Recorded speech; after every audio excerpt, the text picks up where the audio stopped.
बहुत समय पहले भारत ब्रिटिश शासन से आजादी की लड़ाई लड़ रहा था। 15 अगस्त 1947 को जब हमारा देश आजाद हुआ, तब हमारे सामने एक बहुत बड़ा सवाल खड़ा था। अब देश को चलाने के लिए अपने नियम कौन बनाएगा, किस तरह सरकार चलेगी, लोगों के अधिकार क्या होंगे। आजादी से पहले ही एक संविधान सभा बनाई गई थी।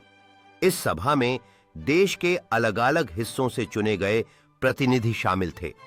इनका काम था भारत के लिए एक मजबूत संविधान बनाना, लोगों के अधिकारों और कर्तव्यों को तय करना और देश की शासन व्यवस्था को समझदारी से तय करना। 26 नवंबर 1929 को संविधान को अपनाया गया था।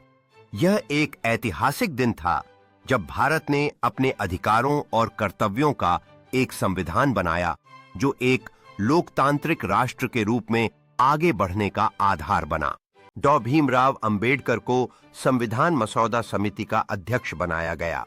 उन्होंने अपनी टीम के साथ दिन रात मेहनत करके ऐसा संविधान तैयार किया जो सबको समान अधिकार दे। यह संविधान सबके स्वतंत्रता और न्याय की रक्षा करे और भारत को एक लोकतांत्रिक राष्ट्र बनाए। इस संविधान को तैयार करने में 2 साल 11 महीने और 18 दिन लगे। 26 नवंबर 1939 को संविधान सभा ने भारतीय संविधान को स्वीकार कर लिया। इसी ऐतिहासिक दिन को हम संविधान दिवस के रूप में मनाते हैं। संविधान को पूरी तरह लागू किया गया 26 जनवरी 1950 को और इसी दिन भारत एक गणतंत्र देश बना।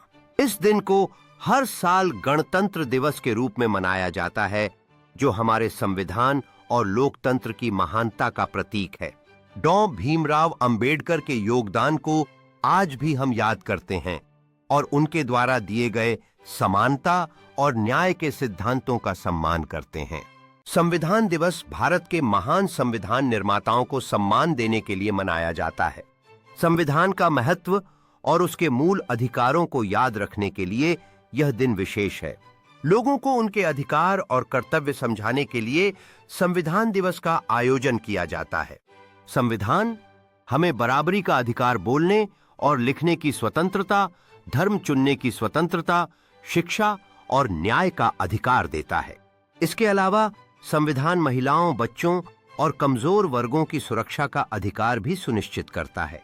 इस दिन भारतीय लोग अपने अधिकारों और कर्तव्यों की महत्वपूर्णता को समझते हैं और इसे मनाने का संकल्प लेते हैं।